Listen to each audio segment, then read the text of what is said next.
फडणवीसांनी पुण्यामधील दीनानाथ मंगेशकर रुग्णालयामधील प्रकरणाची गंभीर दखल घेतलेली आहे आणि या घटनेची चौकशी करण्यासाठी धर्मादाय सहआयुक्त आणि पुणे यांच्या अध्यक्षतेखाली चौकशी समिती गठीत करण्याचे मुख्यमंत्र्यांनी आदेश दिलेले आहेत। आता स्वतः मुख्यमंत्र्यांनी सुद्धा या प्रकरणाची दखल घेतलेली आहे। पुण्यामधील दीनानाथ मंगेशकर रुग्णालयामधील प्रकरणाची मुख्यमंत्र्यांनी गंभीर दखल घेतल्याची माहिती आहे। अधिकची माहिती करून आमचे प्रतिनिधी सुशांत सावंत आपल्या सोबत आहेत। सुशांत, आपण पाहिलं या अगोदर अजित पवार यांनी सुद्धा याच प्रकरणाची गंभीर दखल घेतलेली आहे आणि आता चौकशी करण्यासाठी समिती गठीत करण्यात येते। कोणाच्या अध्यक्षतेखाली ही चौकशी समिती गठीत करण्याचे निर्देश फडणवीसांनी दिलेले आहेत?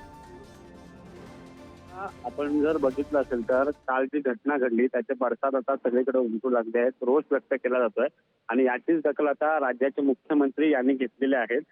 पुण्यातील दीनानाथ मंगेशकर रुग्णालयाची आता चौकशी जी आहे ती केली जाणार आहे।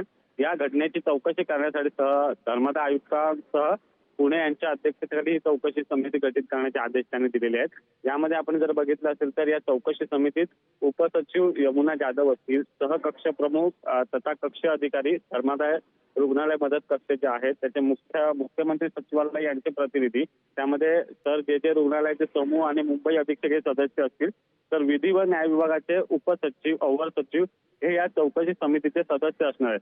त्याचसोबत मुंबई न्यायालयाच्या निर्देशानुसार तयार करण्यात आलेल्या धर्मादाय रुग्ण योजनेची सर्व धर्मादाय रुग्णालयांकडून प्रभावी अंमलबजावणी व्हावी यासाठी प्रधान सचिव विधी व न्याय विभाग तसेच धर्मादाय आयुक्त यांना खालील काही सूचना ज्या आहेत त्यामध्ये करण्यात आल्या। त्यामुळे या संपूर्ण घटनेचे पडसाद आता उमटत असताना आपण जर बघितलं असेल तर अनेक रुग्णालयांमध्ये अशा प्रकारचे प्रकार याआधी उघडकीस आले होते, मात्र कालची घटना जी आहे ती गंभीर होती आणि त्याची आता मुख्यमंत्र्यांनी देखील गंभीरपणे दखल घेतलेली आहे। अगदी नाही, बरोबर आहे। आता हॉस्पिटलचा सुद्धा अंतर्गत चौकशी अहवाल समोर आलेला आहे, त्यानंतर कुटुंबियांची भूमिका किंवा त्यांनी जो जबाब नोंदवला आणि त्यानंतर आता ही समिती कशी काम करते आणि त्यातून काय बाहेर येतं ते सुद्धा पाहणं महत्त्वाचं असेल।